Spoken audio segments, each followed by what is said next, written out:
You did it. You made it to the end of Module 2, a review module.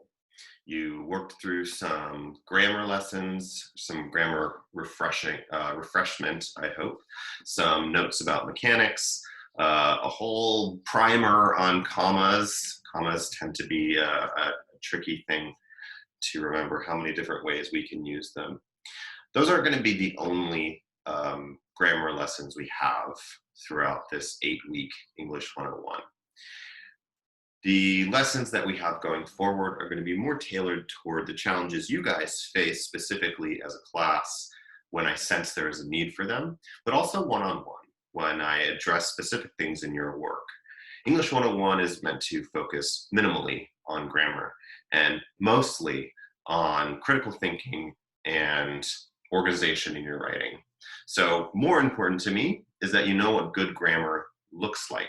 Proofreading is where the real grammar stuff comes into play, because I don't expect all of you guys to be perfect grammarians. What I do expect you to know how to do is identify mistakes that you're making and know where to look when you want to correct them, or even just know who to ask.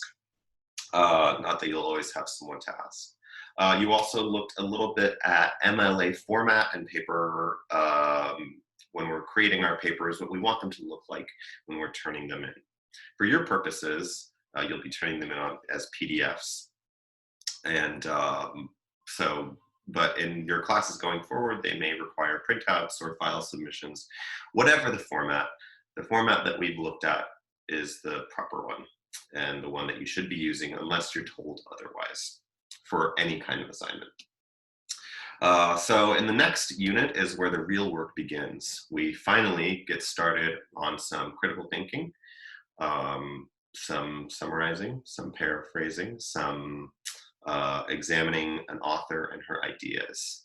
So see you there.